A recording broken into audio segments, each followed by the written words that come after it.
Welcome everyone to another exciting episode of the Average Ontario Anglers Fishing Podcast. We have a great episode for you this week, and I want to say it is on a subject that I love to do. Talk about it is, for me, there's not a whole lot to talk about, but there is if you want to get into it, but we're not going to get too deep. This is going to be a good what to do for the basics for carp fishing. Now, Nice. springtime is a great time to do it. I know Jesse and I, we like it because you can get out for a couple hours after work, without taking a whole day off of work to go do fishing. So we're going to get into some of the basics on carp fishing, and we're going to deep dive into my little carp box as to what I bring carp fishing. But first, we're going to have an interesting fishing fact given by Jesse, and I've been told it's a historical one. It is. We're actually going to go back in time today. Back in time to Great Scott! Yeah, to the late 60s, 1960s. So I'm going to ask you this question, Andrew. Have you ever heard of the man named Larry Hopper? I've heard of Larry the Lobster, but... Okay, that's from SpongeBob, though. So Larry Hopper is a very important person in the fishing history of all the world. I was going to say like North America, but everywhere. This guy revolutionized one thing that I almost guarantee every angler uses today. What is that thing? Let's find out. So Larry Hopper was actually, back in the day, was quite a hammer at bass fishing. He loved fishing. He lived on the west side of the United States in California, but in that area, he actually won many events, including the U.S. Open on Lake Mead back in 1987. So fair to say this guy was very good at fishing. Mm-hmm. Now, what most people don't know, you might look up this guy and be like, yeah, he was very accomplished angler. But what they don't know is this guy was actually instrumental in the development of the graphite fishing rod. Now, we're going to get into a little bit of history because this is pretty interesting. So again, the guy was a beast of an angler, but he was a chemist for a composites company in California. So what this company did is they actually made a lot of stuff for the aerospace industry. Now he's obviously very smart, because you don't just get to be working in the aerospace industry if you're as dumb as a brick. So he was obviously very smart. So what they did, this company that he worked for, which was called Narmco Materials, they were basically an aerospace industry that supplied fiberglass materials and structural film adhesives for aerospace, like spacecraft and stuff like that. And, back in the 60s and stuff, they were building spacecrafts like crazy back then, apparently. The space to race land on the moon. Was still on, yeah. Yeah. So one day in the late 1960s, they joined with a British company, and this company introduced to them a new thing. It was called carbon fiber. Now this was crazy. So at the time, their main focus was aerospace. That's what their deal was. That's what they made their money with. But at the same time, they had a bunch of other stuff that they made for other companies. They actually made some, they call them pre-regs. It's basically like a glass pre-made fishing blank for Garcia, which we know as now Abu Garcia. So they would make fiberglass like rod, blanks for this company. Fiberglass though, not graphite. So basically what they would do is they would weave unidirectional glass fibers and then impregnate them with resin.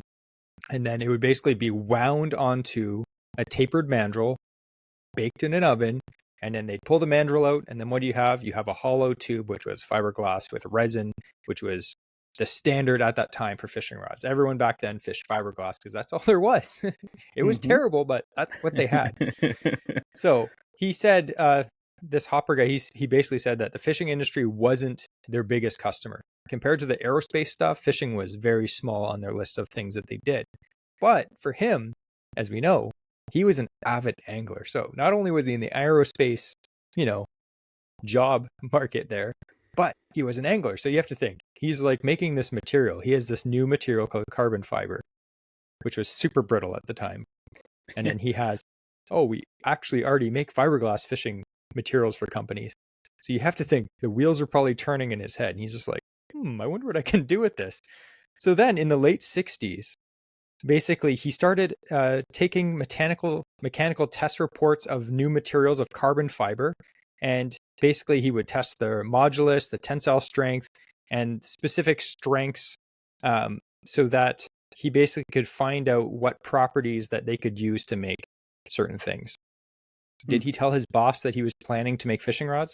Probably not. He was like, oh man, this tube would look super cool on the spacecraft. And his boss is like, go for it. We can sell it for $10 million. So it's actually pretty interesting. So I'm not going to get into the science of it because I don't even understand it. But he was basically saying in this article about all the tensile strength of, carbon fibers compared to other materials. And basically, from what I understand, he was saying that carbon fiber material is greater than 4 times lighter than steel and nearly 2 times stronger. So carbon fiber is 2 times stronger than steel and 4 times lighter. So I don't know if you knew this. You probably knew this, Andrew, but back in the day, there's actually rod manufacturers that used metal. Like rods were made completely of metal, Yeah. which is insane. I've still been trying to find one of those. I have a full like resin poured like fiberglass rod with a wooden handle, like a trolling rod. I'm still trying to find an old metal handle. Yeah. I just think that would be funny. They're always like, oh, if there's, a storm, you shouldn't have your rod in the water or in the air. It's like, well, it's a metal pole, so it's probably it's not the best thing to hold in your hand. I can't even imagine using, like, I've picked up some fiberglass rods that were super heavy, but I can't imagine using like a steel fishing rod. The only thing I could picture working would be like a titanium and magnesium kind of steel. Like they're so light, but I'm sure those rods they used back then were not titanium or magnesium. They were just like tent poles. It's like, and the tip is bendy because it made it out of lead. It's like every time you set the hook, the rod just stays at that angle and you have to bend it back after. So anyway, this guy is working on materials as he's doing the fishing thing. So Larry, with a name like Larry, it doesn't really sound like an aerospace guy. You think his name would be like something more sophisticated? I don't know. No offense if your name's Larry. It just sounds like Larry is like a tow truck driver. I don't know. Hey Larry, how we doing on that composite for that space thing? Yeah. So anyway, they're working on materials to make this new graphite basically for fishing rods. Now, you have to think, was this an easy thing to do? Well, they had created things that, would have worked, but unfortunately they were using aerospace, products to build it. So you have to think, they could build a rod that was made of this cool material that was super light and the resins, but it was using materials that they normally use to make spacecraft. So it wasn't cheap. So I always said, Andrew, there's probably a lot of things now that are possible, but they just don't happen because they're way too expensive to produce and actually sell. So that was the case with this. They basically had these things that they were looking at. Oh, this would make a cool fishing rod, but unfortunately these would cost $9,000 each. So it just wasn't possible. So his boss basically gave Larry, he said, due to the high cost of this matrix resin that they used to use on spacecraft, he said, we need you to figure out a different resin, like a commercial grade resin that was significantly cheaper. Like it has to be very cheap compared to the aerospace resin because it was super expensive to make. So he took that as a challenge. And basically, long story short, he formulated the first matrix resins to make carbon fiber blanks for the fishing industry. And that resin became the standard for decades. So you have to think, he created a resin that worked with graphite and carbon fibers to make it not like carbon fiber is very light, but it's also brittle. So this resin would keep it strong. And he created this thing that was so good, even back in the day, that it was used for decades and decades and decades until they improved it. So not only did they make fishing stuff, they also got into golf stuff too, because that became very popular. So you have to think, what brand, I know you probably know this, Andrew, but listeners listening, what brand do you think was one of the first brands, actually the first brand, to accept this graphite material? If I had to say a guess, it would be Shimano, maybe. Remember, this is back in the 70s. Yeah, I wasn't sure Shimano, because I know Shimano has like their fingers in a lot of other, like they were working on bike parts and stuff like that too, right? Yeah, and they still do. So I wasn't sure, maybe them, or I don't know if Shimano actually made rods back in the 70s. Yeah, but so what he did is they took this product and he belonged to a bass club in Southern California. It was actually called the Fluger. Saddleback Was it Fluger? Bassmasters. It wasn't close. No. So he basically had one of his buddies that was in his bass club. His name was Dave Myers, and he worked at Fenwick. Now, we know Fenwick has been making rods for decades and decades. Actually, they're the first rod manufacturer to take on this. In fact, the Fenwick HMG stands for high modulus graphite. That was one of the first graphite rods. So back in the day, Fenwick used to be like, now it's kind of like a company that's owned by a huger company. But back then, Fenwick was the deal. It was like the best rod you could buy was Fenwick. Everyone had that. That's what everyone wanted. So basically what they did is they took the material, they rolled the first blanks with it, and then in 1972, they came out with the graphite rod that was carbon fiber, and it was available on the shelves in the fishing store. They commercialized it, and then basically it became so good that all these other brands at the time, again, this is in the mid-70s, they had Lamiglass, which is out on the West Coast. That's more of a salmon steelhead kind of brand. G. Loomis. Gary Loomis was all over that. Yep. He was actually one of the first ones to like get it very good. Yeah. The guy's a genius. St. Croix and a bunch of other brands, which are not even in business anymore, they all jumped on it. And basically after that, fiberglass was like, it still has its purpose in some things, but after that, if you hold them side by side, you'd be like, wow, this rod weighs half of what this rod weighs. And it's so sensitive. So I just thought it's funny.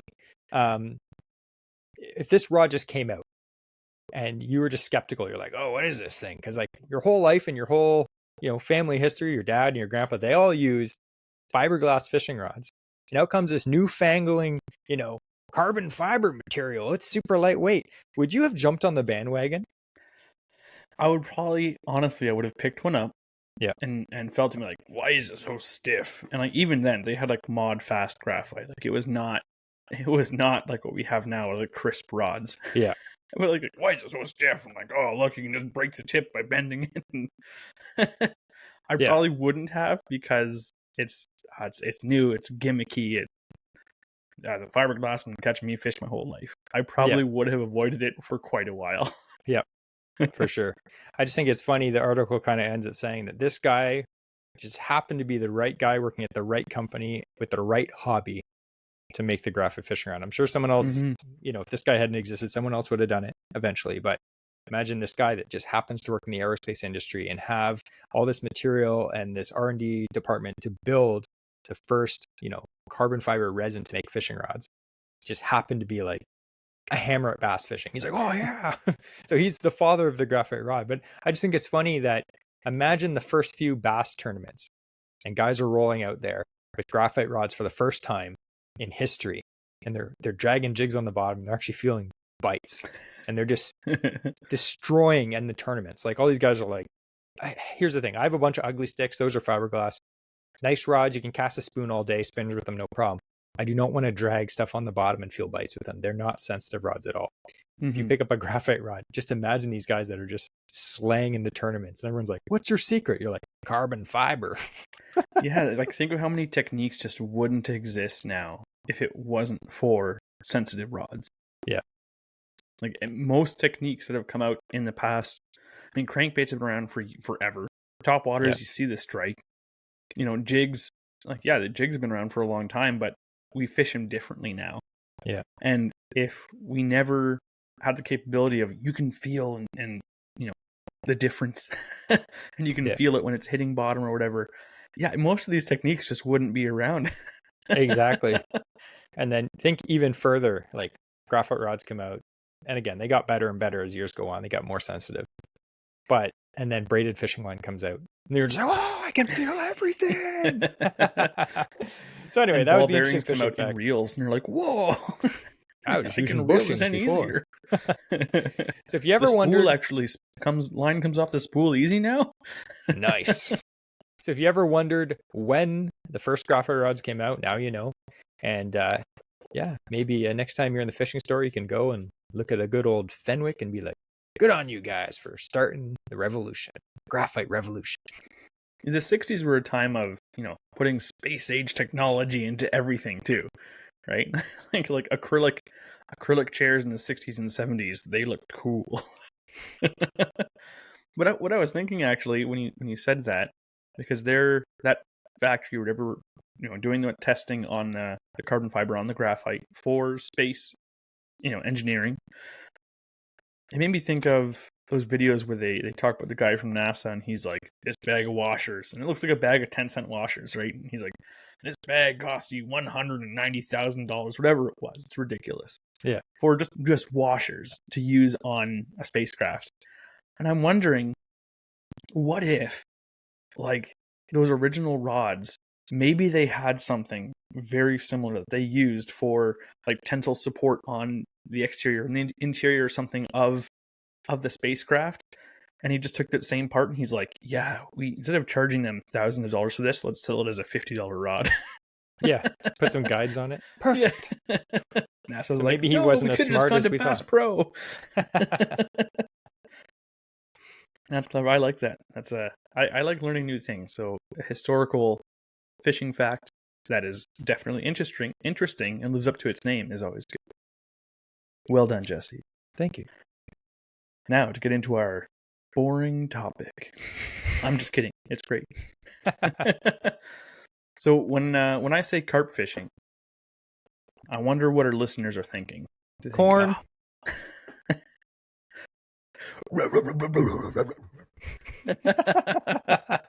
Wrong corn.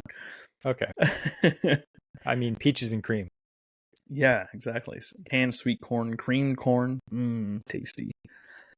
But like, for me growing up, when I saw carp, and I would kind of laugh at the articles in Fisherman or the Ontario Out of Doors magazines or something like that, or Fish in Canada, and I would look at these carp articles and I'm like, those are ugly fish. Why are people showing off them catching these fish? It's not that exciting. I read one article and it's talking about boilies and it's like how to make your own boilies. I'm like, this looks stupid. Why would I want to do this? And it wasn't until I actually went out there and Jesse's like, hey, we should go for carp. And that was a number of years ago. And I caught my first couple carp and they were up in a creek up north. And it was a blast. I'm like, these are fun to catch. Yeah, they are. So if any of you haven't gone carp fishing, or you've kind of looked down on it as, it's a garbage fish or whatever, I ask that you try, because we're going to go over what is needed to target carp. And it may surprise you that if you are a fisherman who has, gone for, any other species, this is probably one of the cheapest specialty fishing, species you can go for. Yeah. Muskie, you talk about getting a muskie rod. A lot of times it costs a lot of money to get a muskie reel. They can cost a lot of money. And then muskie lures themselves are, between $40 and $100 a lure. Like, that's a lot to get into muskie fishing. And then there's the access. There's not a lot of places you can catch muskie from shore. There are some, but there's not a lot. So if you wanted to actually give it a go and try it, it can be hard. With carp fishing, it's easy. And it's so easy that the entirety of my carp equipment, besides I have a couple rods now, I actually only have one carp rod. My other rod is my salmon shore casting rod, but I'll use that for carp fishing. But the entirety of my carp tackle box is this small cardboard box. This is what literally joins me creekside and lakeside when I go for carp. That's all it is. So we're going to be going into a little bit of what's needed to be able to effectively target carp. And like I said, for anyone who hasn't done it, you're going to learn that it's not that hard. And for almost pennies in the dollar, you can get into a whole new species of fish. So what would you say, Jesse, would be the first thing that, besides corn, we'll get into that in a bit. Oh. But what would be, tackle-wise, the most important thing if you're going to go out targeting carp? Well, again, like you said, you don't need anything specialized to do this. You definitely can. Like any hobby, you can go, you can go into the depths. Like there's guys that all they do is carp fish and they're, they have all this expensive, fancy gear and that's their thing. That's totally cool. We're not like that. At the same time, we're kind of in the middle. We don't just use basic gear. We do have some slightly specialized gear, but we're not We're not gurus out there, but you need to have proper equipment. You can't use just anything to catch them. You can, but you shouldn't because the reason is they are huge fish. Generally, I'd say the average carp is between 10 and 20 pounds, the average carp. So you don't want to be using like an ultralight trout rod or panfish rod. So I'd say like the first thing you want to do is look at your rod and be like, can this handle a 10 to 20 pound fish? Like maturely, like you don't want to be fighting a fish to death, right? Yeah. And well, another thing too is carp, they look like giant beach balls swimming around with giant scales. They're goldfish. Yeah. And you picture a goldfish in a tank and it's just, it's frilly fins and it's just kind of wobbling its way through the water. Like carp aren't like that. They can turn into rockets. Like they're not as fast as a steelhead or a salmon. No. But if it starts wanting to go in a direction, they're bulldozers. With carp gear, you have a hard time changing that direction. Like it will just go where it wants. Yeah. So you can't come in. You don't want to be there, severely underpowered. Yeah. I know we'll probably get more into like specific tackle, but you want to have a rod and a reel that can handle carp fishing. It doesn't have to be expensive. For years, we used very, very inexpensive reels. You just need a slightly bigger reel that holds a decent amount of line. You can use braided line. We'll get into this a little bit later. You can use braided line. You can use monofilament. It depends where you're fishing. You don't need anything fancy. So you just need to have a rod and a reel that's beefy. I'll say that. It has to be beefy. Yeah. So let's say you have you have an extra heavy bass rod, or let's say you do muskie fishing and you have a light action muskie rod. That'll work. Let's say you cast for shore salmon. That'll work. Yeah. It'll get the job done. It's not going to be best suited, but it'll get the job done. Yeah. The next thing that I would say, if you own something like that, and we can go into some other options again in a bit, but what you have to buy next essentially would be I can narrow it down to three things. Good carp hooks, which again, a pack of these might run you, maybe $5-7, maybe $10 if you get really fancy ones. But they help a lot because they're the right size, deadly sharp, and they're strong enough to not bend out on a carp. Yeah. And then you get yourself some big old sinkers. If you can get carp weights, which cost a little bit more, they have some advantages. If you want to go the even cheaper route, maybe even have some big old lead sinkers. that can work as well. Once you get that, buy yourself a can of corn, and you could start carp fishing. May not be the best suited for it, but you can go out there and have some fun. Absolutely. I know we were fishing with a guy. Like we'll get into rigs as well. This kind of the next point of if you wanted to go a little step further, which doesn't cost a whole lot either, is to tie yourself up some hair rigs. But we were fishing with a guy, and I think it was actually Andrew and he was saying that he kept fishing and he was just putting carp right on the hook, putting corn right on the hook. And here we are with our hair rigs, and he's out fishing us like 2-1. And it doesn't mean you need to have specialty rigs all the time. Sometimes the way carp are feeding, a single one comes in and just corn on the hook works really, really well. Yeah. But one of the things that I have is I got this old leader wallet, rig wallet in an old tackle box, which I now put my hair rigs on. So a hair rig is a really cool piece of equipment, which again, we just tie our own. You can buy them pre-tied, but it's not a whole lot to tie your own.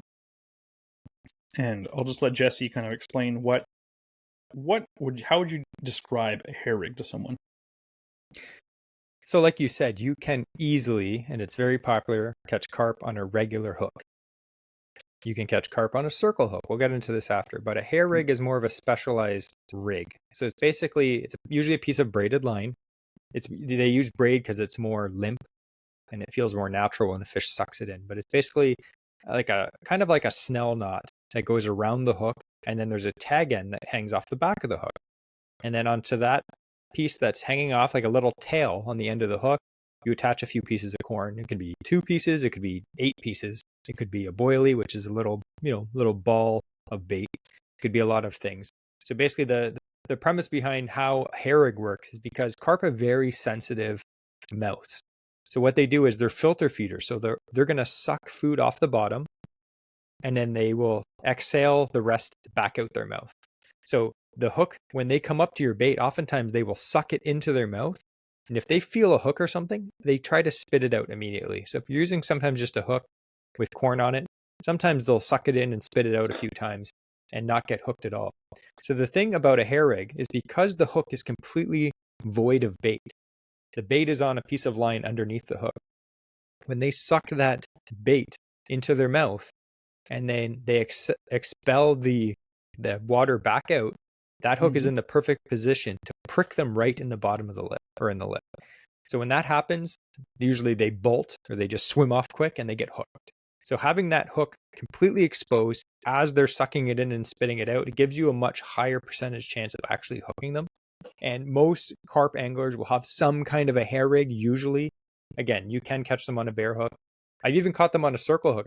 I'd mention that too. Yeah. We'll talk about a bolt rig. There's a few different rigs, but this is the favorite way that me and Andrew like to catch them. It's called a bolt rig. So you'll have a carp weight, which I have right here. Oops. So you have a carp rate, which is about, generally when you're using a bolt rig, you're going to look at least 2 ounces minimum. It could be way higher than that, but what we generally stay at is around the 2.5 to 3 ounce range. Sounds pretty heavy, but what you want this to do is pin down into the mud. And when a fish gets that prick of the hook when it's sucking your bait in, what they do is they bolt. They get spooked. They just feel like a little prick in their mouth and they just shoot. And what happens is you have this 3 ounce weight that basically just pulls the hook into their mouth. So you don't have to set the hook, nothing like that. You can cast your bait really far. And one good thing about the bolt rig is you can launch your bait as far as you can. And you might think, I can't even see where that landed. There's no way I'm going to be able to set the hook. You don't have to set the hook. This big heavy sinker is going to pull the hook. Like Andrew said, they're sharp hooks right into its mouth. That is called the bolt rig. That is very effective. You can also use the bolt rig with a circle hook. Now, if you don't know what a circle hook is, why don't you explain that, Andrew? So a circle hook, if you're just picturing a regular fish hook, what I want you to do is bend that tip, the hook tip, bend it right in, almost at a 45 or almost 90-degree angle sometimes. Now what that does is if you would just, let's say, covered your hand over that hook and pulled, there's a good chance it may just like pop out of your hand. How it's designed is when that line is coming out of that fish's mouth, nice and slowly, you don't set the hook with circle hooks, you just reel in the slack, and what will happen is that hook will come in, and with that bent tip, it hooks into the edge of the lip as it's exiting the fish's mouth, and just then turns and penetrates the hook point. Now, once there's pressure on it, the rest of the hook just embeds in, and you're good to go. But that's another hook that you don't need to set the hook with. You just need to start applying gradual pressure, and it will hook itself, essentially. Yeah, and it always hooks them around the corner of the lip. They're not just for carp fishing. A lot of guys use them saltwater fishing, and I've actually used them for bass fishing as well. It's a great technique. Like you said, though, you don't set the hook. You just have some steady pressure, work the hook out of their mouth, and then it wraps around their lip, and they're hooked. And it locks in, like it's not coming off. And the cool thing is, with a bolt rig, they work great. I did this actually with my nephew because we went out carp fishing, and the bite was kind of slow, and I snagged on something, and I was like, you know what? I don't have any hair rigs left, so I just tied on a circle hook. I loaded it with corn. The whole hook was covered with corn, and I had a 3 ounce bolt rig. I whipped it out along the shore. It sat down. We caught 4 carp in like half an hour in the thing. No hook set required. My nephew was like 9 or 10 at the time. The reel would just start screaming. You'd pick up the reel it in, and then have a fish on, which is great for beginners because you don't have to. You know, me like times that you take a beginner fishing and or someone that's not super experienced and you're like, set the hook, you know, and they're like, what? How do you do that? And they're like, pull back really hard. You don't have to worry about that. Even for someone like me, it's great not to have to like, you know, run to the rods and have to set the hook. Fish is already hooked. You don't have to worry about it. So that's generally what me and Andrew do. We like to use hair rigs. Sometimes we'll use circle hooks. Sometimes just a bare hook. I find when you use the bare hook, usually that's when I'm using just like 2 small kernels of corn because carp, I wouldn't say they're overly picky, but sometimes they are. And sometimes they don't want a big, you know, like a big spread of corn on a hook. They want literally like 1 kernel with a small little hook. And that's all they'll take because they're keyed in on eating a certain thing or a certain size. And that's what they want. That's the time when I'll go to that. And then what I'll do in that circumstance, I won't use a bolt rig. I'll just use a slip sinker, like an egg sinker with a split shot, so that when the fish grabs the corn and starts eating it and starts swimming away, it doesn't feel any, pressure from the sinker dragging. Just line passing through. Yeah. But the only thing with that technique is you have to really watch your line and watch your rod. But usually I watch the line. So you have some slack, like kind of, hanging down to the water, and all of a sudden your line will just tighten up and then start moving. And then you have to run to your rod and set the hook because they'll drop the bait. So it requires more focus. And sometimes, like Andrew said, we're just going out after work. We're trying to relax. We don't want to focus. We literally just want to, relax. So that's one technique. Yeah. And the next thing that I would say that I would recommend getting, I'm just going to wait a bit for that to start uploading, Jesse.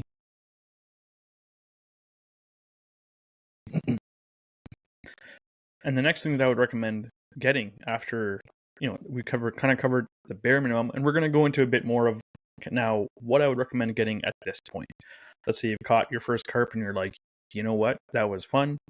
I had a couple kernels of corn on a hook. I caught it on my old bass gear. What should I buy next? Yeah. And the first thing I would say is get a rod. Get a rod and a bait feeder reel, because that just enhances the whole experience way more. Those are probably the biggest ticket items you're going to have to buy. But again, they don't have to be the crazy high-end ones shipped over from, England, because that's where the big carp guys are. You don't have to do that. No. There are some really budget carp options.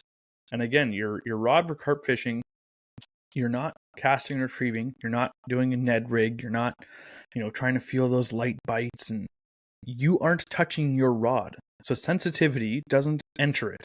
You don't need to worry about that.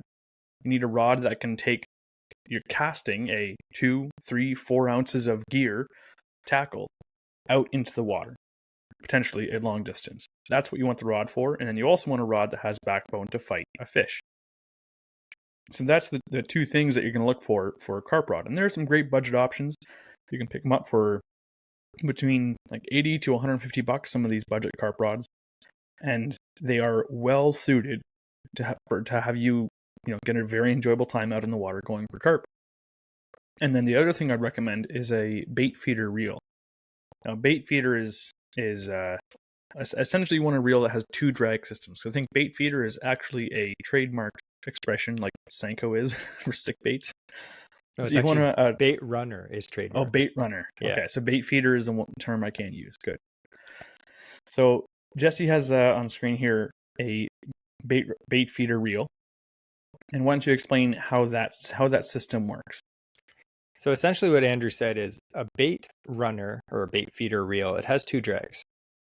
So the cool thing about that is this is a regular spinning reel. It has a drag on the front, on the top, where regular spinning reel's drag is. That's the fighting drag. We're going to call that the fighting drag. Mm-hmm. On the bottom here, there's a switch. You can click it down just like that. And when you do that, it basically lets the spool spin. Like it basically becomes a secondary drag, but it's very light. And the reason for that is when you hook a carp, I've learned this the hard way. If you don't have a bait feeder reel or a reel when you loosen the drag, like a big pit reel, when a carp grabs your bait, like I said, they bolt. And they are not slow, they're fast. They will pull your whole rod in the water easily. I've seen it happen. It's happened to me almost so many times, where all of a sudden you'll have your rod between a forked stick, your line just tightens up, and all of a sudden your rod's like, and it falls in the water. They feel the resistance as the line tightens, and they're off like a shot. Yeah, and you don't want to lose your rod and reel. You don't want to do that. So basically, with a bait feeder reel, your fighting drag is still at an appropriate strength for when you're actually fighting the fish, but the free spool drag at the bottom, it's adjustable too, so you can change the tension. It basically, when a carp goes and smashes your bait and goes for a run, it just lets the line come off. Not super easy, but it lets it come off enough that your rod isn't going to fly into the water. And then what happens is when you turn the handle, that free spool drag on the back clicks off, and then you're back onto the fighting drag on the top, so you can actually fight the fish. Now, my favorite thing about that, except for the fact that obviously you're not, having to dive in after your rod so many times. Before me and Andrew got bait feeding reels, carp fishing was more of a stressful thing for us because we'd be trying to relax and just, enjoy the evening. But you'd be always paranoid just looking at your rod. It's like, oh, do I have a bite? Oh, get ready to dive. You see so many guys just dive for the rod. So at least when you get a bait feeder reel or a reel like that has a secondary drag that is very loose, you don't have to worry about that. You can relax, because when a fish runs, you'll just hear the drag. Zzz, you hear that noise, and then you're like, oh, I got a fish. And you run to your rod, turn the handle, and boom, you're fighting the fish instantly. So you don't have that stress of always having to like look over at your rod every 2 seconds. Especially, it always happens when you take a pee, right? Of course. And like you say, there are other ways that it can be done. Like I said, you could cast out, and you have to remember every single time, loosen your drag pretty much all the way. But then when you pick up your rod and you go to set the hook or fight the fish, you have to tighten your drag back up and not over tighten it, not keep it under tight. So it can be done. Another way that I've done it before is you can actually leave your bail open on a spinning reel, let's say, and I'll place a smooth rock just on top of my line on the ground or on another pedestal, whatever it is. So that way, the wind isn't blowing the line out, but as soon as something actually starts pulling on the line, it slips out from underneath that rock and will start coming off that spool.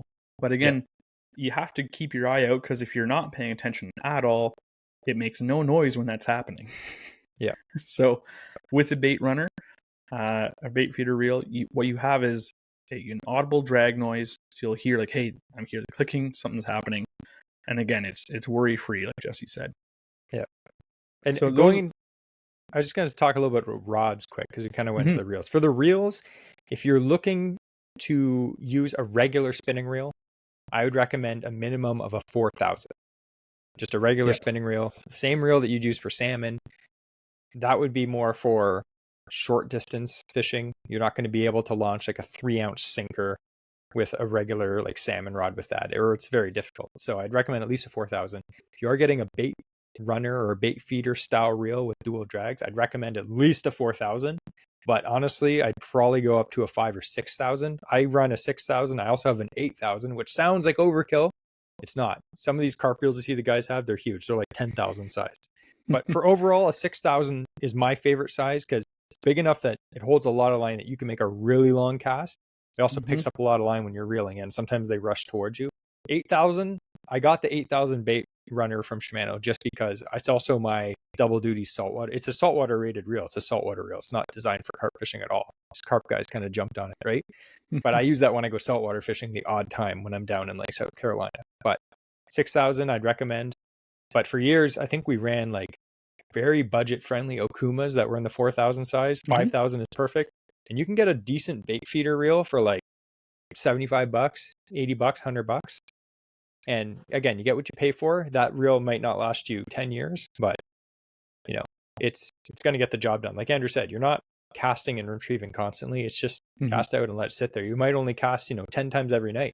So you don't need to get a super high end reel. And then for rods, if you have regular bass gear, that's fine. You can catch them on like a 7-foot medium spinning rod. You can 100%. If you want to get more specialized to fish bigger, like bolt rigs, like we were saying, you're going to need to have a minimum of like a medium heavy salmon rod.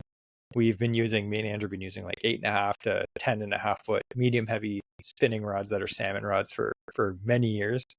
And when we got carp rods, maybe 5 or 6 years ago, carp rods are rated differently because they're like the English style. So they actually rate them in pound curves, like test curves. So you'll look at a carp rod and it'll say 3-pound test curve. You're like, what the heck does that mean? Basically, from my understanding, it means you can hang 3 pounds of weight off the rod before it goes to 90 degrees. So obviously, the higher the test curve, the stronger the rod. In Ontario, for what we normally do, we're not chucking 5-ounce weights. Most carp rods are going to be between 2.5, 2.75, or 3 pound. My favorite is 2.75. 2.75 test curve. That's what me and Andrew both have. You can easily cast weight 3-4 ounces. If you're chucking bigger than that, I'd go up to 3. I also have a 3-pound test curve rod. It's a little stiffer, but you can definitely whip a bigger weight farther. And if you're fishing like in a big lake where you have to cast really far, you might want to get that. Another thing is rod length. If you are actually buying a carp rod, we have some carp rods that are 9 foot long. They're shorter rods because we fish a lot of smaller areas. You don't need a 12 or 13-foot rod for that. 9-foot rod is good if you're fishing small areas like little creeks, ponds, or like river mouths. But if you are casting long distances, a lot of people go, 10 and a half, 11, 12, 13-foot rods. They even have like 15-foot carp rods. You don't need that. I would just get anywhere between a 9-foot and 11-foot and you'll be fine. So that's my little rant on carp gear. Also, like, I find that back even like 5 years ago, buying carp stuff was a lot harder. Like, we ordered a lot of our stuff offline, like at carpkit.com. But now you can go to Sale. Like, you can literally walk into Sale and they have a bunch of different carp rods, like right on the shelf. Daiwa, the Daiwa Mad Dragon, I think that's a pretty reasonable carp rod. I think they're like $75. You can go into other places and just walk in and they have a little carp section. So actually, Sale's weights, not bad. Carp hooks. Yeah, I'll tell you, Sale got a lot of carp stuff recently. They have rods, reels, the line you'd need. They have a whole little shelf with all the hooks, plastic corn. They actually have like those like little jars with the jumbo corn. We like those. Yeah, I always find them at Sale. Yeah, like the jumbo. We're gonna get into that, but like the jumbo corn, the tiger nuts, all the little like prepared bait. They also have Sale also has like what is that stuff called? Like the stuff that you put into the mesh, like the feeder, like pellets. Oh yeah. The method feeders. Yeah. So like all the stuff you need, you can probably find it at your local fishing store. Like, we always go to Sale and just pick up the stuff because they have pretty much everything that we need. Again, we're not super bougie, so we're not looking for specialty products, but yeah. So the next thing I would say, and again, at this point, you've got your rod. If you want to use a hair rig, the thing you're going to need is some carp tools. You might think, oh, gotta buy tools. Tools are expensive. They don't have to be. I'm going to show you what I use, and they are very budget friendly. I have a pair of braid scissors to cut line, trim that, and when I'm tying the hair rigs with braid, they're handy to use an actual pair of braid scissors. You can pick these up, again, online at your local tackle store, wherever. They're in a bucket at the front by the cache. Like, they're not expensive. Yeah. And the other thing is, Jesse and I both have the same kit.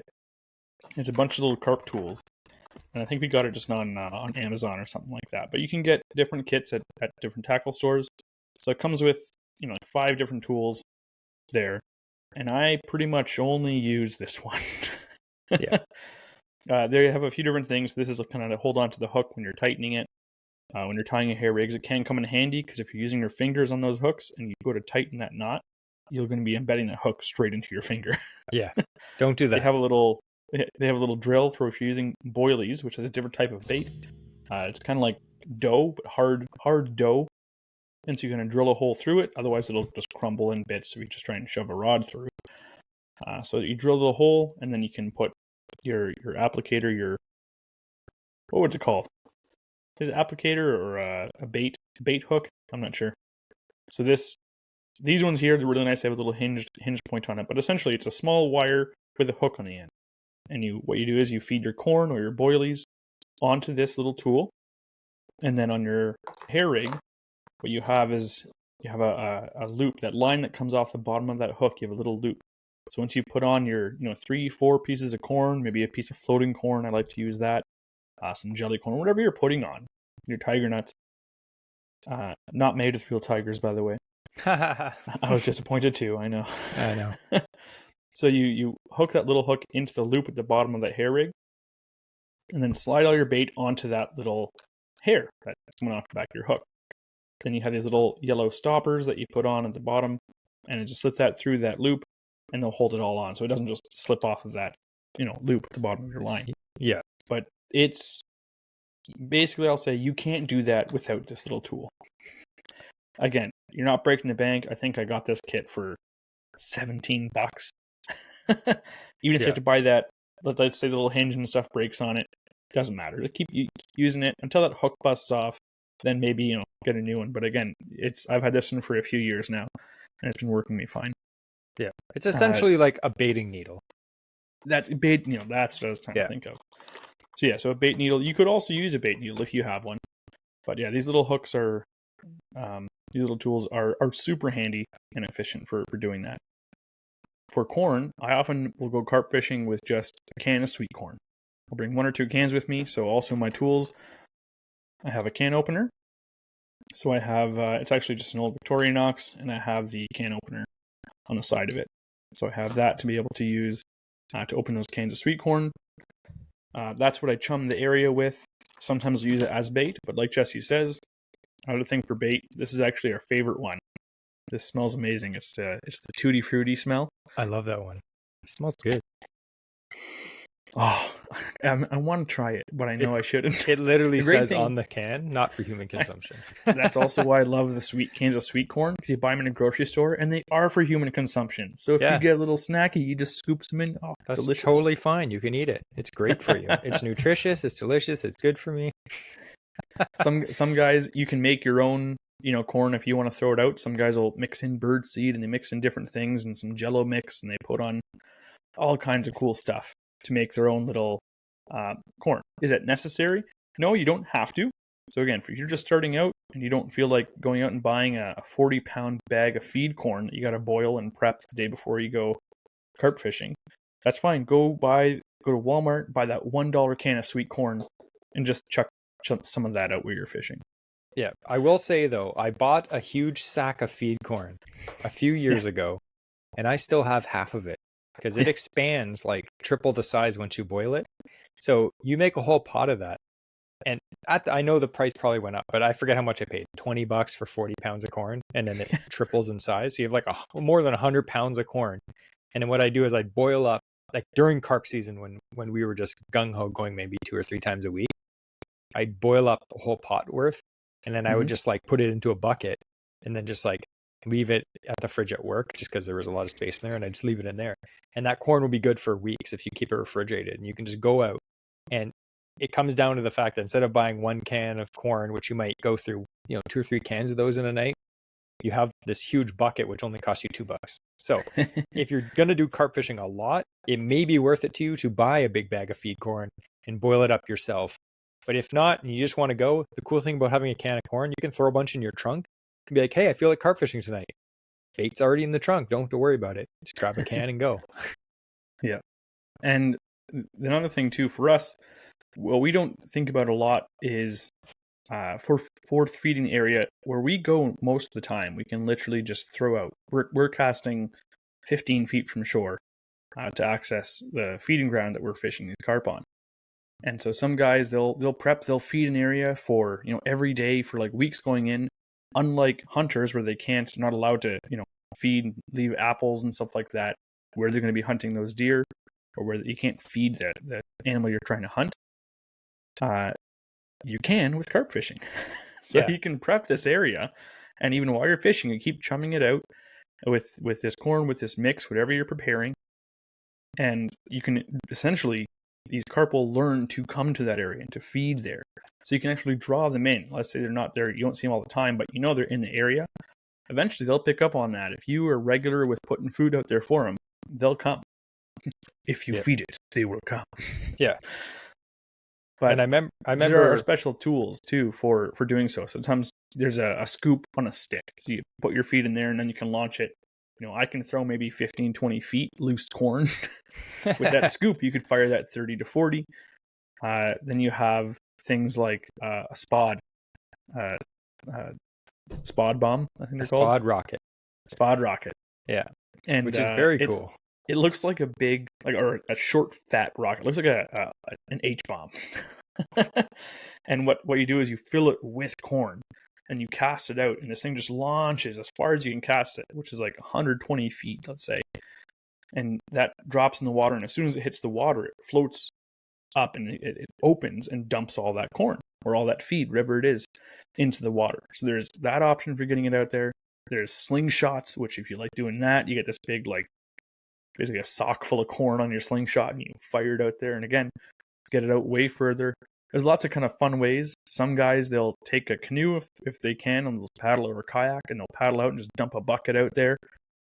If you want to get real fancy, they even have remote-controlled boats that have like depth charges that they just release in the bottom, and you motor it out there, and it's like open loading bay 2, and it dumps out all this corn.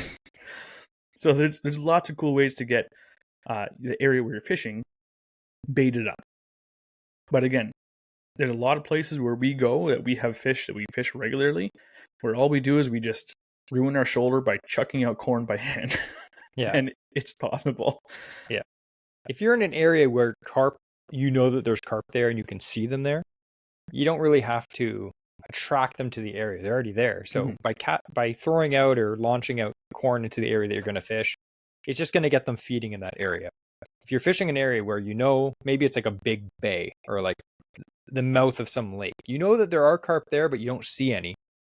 If you chum the area for several days in a row, eventually the carp are gonna, one will swim by and be like, oh, there's food here. And then he'll come back. Another one will come. Eventually they come at around the same time. They'll get used to it. If you go like several days in a row, and then maybe like the fourth day you go there probably will be carp in that area just waiting for the corn. They're actually very intelligent fish.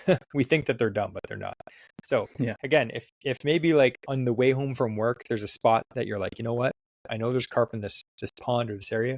I'm going to just stop, throw out a can of corn, and then just drive home. And the next day, stop, throw out a can of corn, and do that a few days in a row. By the time you go fishing, it'll be well worth your time stopping and chumming. But again, if you know that there's carp in the area and you can see them, then you might not have to worry about pre-chumming so much. So yeah. And then the last couple of things that I mentioned, because that kind of gets us here. You've gone over all the gear. Again, this is going to start out. There's a lot of stuff you can get into. You can get higher end gear. You can get fancy stuff. But that kind of covers what we use when we're fishing there. The next thing, which is always I love the segment on Fish in Canada show. It's like, and now for getting there. So when carp fishing, a lot of the time, it's pretty rare when you can just park your car and you're right there. There are spots like that, which are fantastic. But sometimes you got to go for a little walk. And it's nice because then when you are fishing there, you're alone, you get to enjoy nature and whatnot. So on places like that, one of the biggest things that I like to bring is definitely bring a wagon. You can pick them up for $50. You can get a nice one for $90, $100. Costco has them on sale a few times, and those are heavy duty. They hold up to 300 pounds. I've got one of those. The thing is awesome. Well worth the money. Well worth it. Yeah.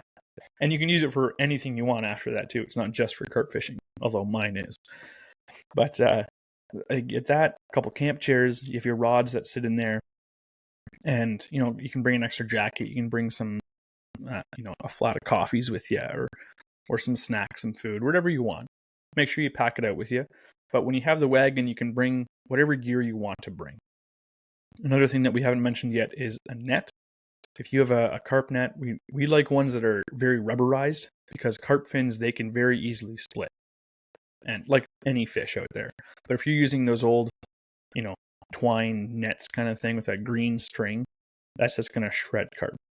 And as much as you may think of carp as kind of a garbage fish, carp anglers look at these fish as the most beautiful, most impressive fish that you have to protect. And they may sound odd to some people, but these guys, they have special mats. When they take it out, they have it on this cushioned mat, so it's not laying on the ground. They have needle and threads. They can suture up any wounds from when they caught it. They have iodine to wash out any wounds so it doesn't get infected. All these things. These guys, they take it seriously. So when you're doing it, again, we don't own one of those pads yet. We're always careful. We're not going to set it down in gravel and stuff like that. We'll usually leave it in the net. We use these thick rubberized nets. So when it's on there, it's not laying right on the ground. And then we can unhook it, we can hold it, we can take our photo, and we can release it safely. So a net that can handle the weight of a 25, 30-pound carp that you may come across is essential for landing these things. Because beaching them, once you feel the power of these things, beaching them is very rarely an option. Yeah. Even when they're tired, you can't turn them very well. But yeah, a wagon, a good chair, a good net, and then a couple other things which make it even more enjoyable overall. Like Jesse says, when you're not watching your rod, you can just enjoy the moment. So there's things called bait alarms, and they can either be really annoying if you're with a guy who leaves it on full blast volume and extra high sensitivity, or they can be super, super helpful. And what these do is, instead of just setting your rod on a forked stick, because again, you're just setting it down, waiting for a carp to come bite, you may not cast again for hours. And so you just set your rod down. So instead of just setting in a forked stick, you can get what's called a bait alarm. And so it sets inside of this electronic sensor. And when the line passes through it, it'll start beeping at you. What's awesome about that is you'll have no doubt in your mind when you have a fish or not, because that thing will start screaming at you, and then you get all excited and you go and pick up your rod, and it just pops right out and you start reeling. Yeah. So those things are fantastic. Even it's called a rod pod, where it's a small little fold out thing where it has these special holders for your rod. Again, necessary? No, I still don't have one. I don't use a bait alarm most of the time, but if you are getting into it, by all means, it's something that you can invest a lot of stuff in to have a really cool, fun setup that you are excited about. Yeah. But I wanted this episode to kind of focus on it's not that hard to get into. So like I said, if you have a heavy duty enough rod and you got a net, a lot of guys already have that rubber bass net that can handle a good sized fish. If you take that, you're breaking into your bank for some braid, which you probably already have, to tie some hair rigs with. A $20 pack of tools that comes with everything you need to thread corn onto that hair rig, some good carp hooks, and a couple carp weights. So out the door, you're like $50, and you can go carp fishing with what you have. So that's what's something, Jess and I, we've been doing it for a few years, and it's one of the things I get most excited about all winter long. And I know the guys have already been doing it for a while now. We've been out a few times by the time you're hearing this episode, but when ice fishing is ending, I am getting really excited for carp fishing. And it sounds weird, but ice fishing is great because you get to just sit on the ice, and some guys find it boring, but you get to sit there, maybe drink a beer, you're talking with your buddies, you're just having fun, relaxing. Carp fishing is the same thing, but with better weather. And that to me is there's no better way to spend, a couple hours after work with a couple friends sitting on the bank, potentially hooking into some 20 plus pound carp that you get to all be excited with and and experience. So if you haven't done so, I recommend it very highly. Try carp fishing. It's accessible, and again, you're not breaking the bank to get into it. Yeah. Any last thoughts for anyone trying to get into it, Jesse? Well, again, you can go crazy into the rabbit hole of carp fishing, and there's so much stuff you can buy. But I think this episode, we really, like Andrew said, we really showed that you don't need anything specialized to get into carp fishing. Once you get into it, if you like it, and I know a lot of people, like you said at the beginning, they're kind of like, it's carp, it's gross, I don't want to fish for those. Once I've taken a lot of people carp fishing that had never gone carp fishing before, and they thought it was dumb, and they get hooked. They're like, this is amazing. You're sitting in a lawn chair as the sun's going down, drinking a coffee, talking with your buddies, and all of a sudden your rod starts screaming, and you pick it up and you fight a 25-pound fish. Yeah. That doesn't come in like in 8 seconds like a largemouth bass. Like, you're fighting this thing, and it's literally fighting you. It's not just like getting pulled to the boat as it jumps. This thing is like, I'm going this way. And you're like, okay. Like, fights are very good. It's a fantastic sport. And the cool thing is, in Ontario, you can actually use 3 rods now, which is fantastic. For many years, you had to use 1. And in the States, you could use 3. In other places, you can even use more than that. But I think for whatever reasons, they had a lot of people coming from England, because in England, if you catch sometimes like 20 carp a year, that's amazing. Like, over there, that's fantastic. Here, you could catch 20 carp in a day, no problem. The only carp left pretty much out there in Europe are oftentimes in farmed areas. It's like it's a carp, like a stocked pond, right? Yeah. And it's purely catch and release, and they literally have these fish named. It's like, oh, that's Big Bertha. We got her last year. No, she's this, and they record the weight of it, and they have records of every fish that lives in that pond.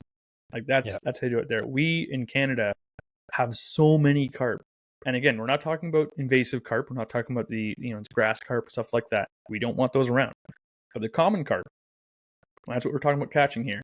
We have so many, and they are accessible, and they're fun. And if you go to, even just want to see them, if you go to a place like a harbor, you go to pretty much any harbor down by the Toronto Islands, you go out, if you're out at the Coburg Beach, walk by the pier, and look down into the water with some polarized glasses, and you'll start seeing these huge fish, big footballs swimming around, and those are carp. They're all over.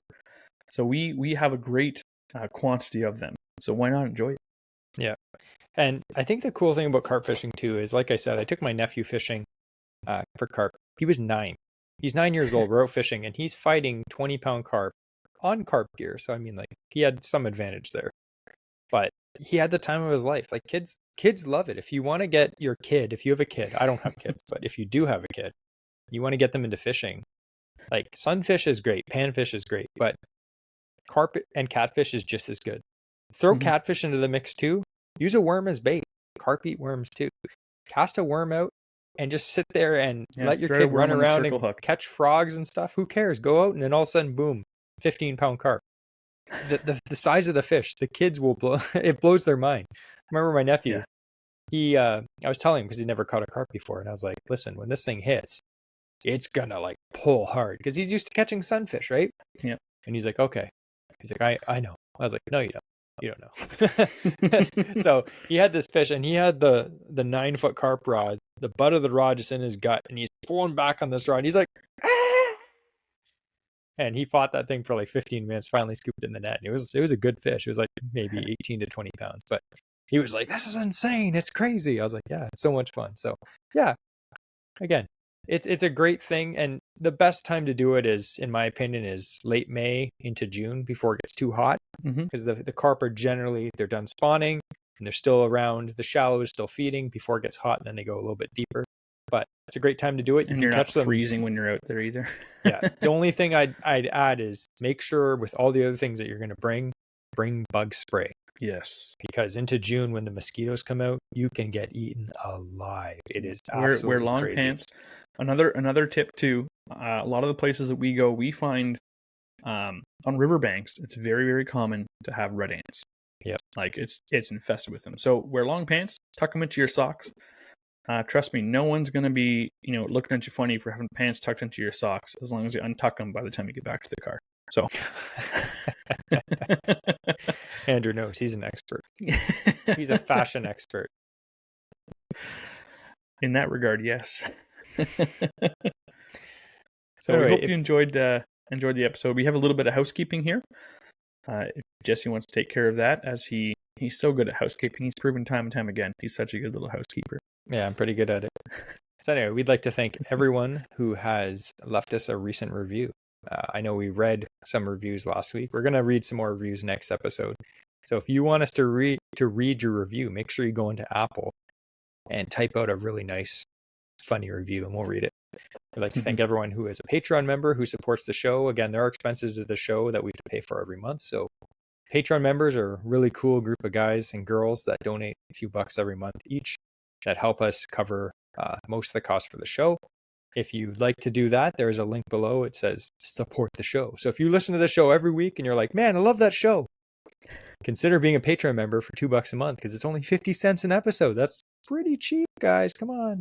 And that's you're entered into all the giveaways. Yes. And we have some pretty sick giveaways in June. I'll tell you that.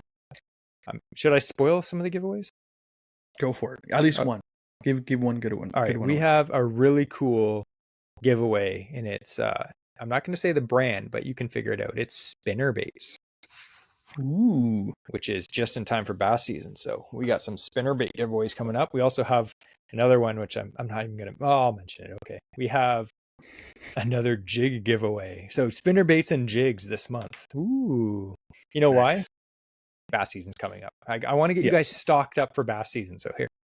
Yeah, we try and have the giveaways to be timely for you. Yeah. It's like, and now the giveaway is ice fishing lures. You can hang on to those for the next 9 months. So anyway, that's all the housekeeping. Perfect. So again, thanks everyone for listening. We hope you enjoyed the episode. And before we go, as tradition states, we're going to have the quote of the week. Lay it on us, Jesse. All right, so here's the quote of the week. If you ever want to bite when you're fishing, it always happens when this happens. When you take a pee, the carp will grab your bait and flee.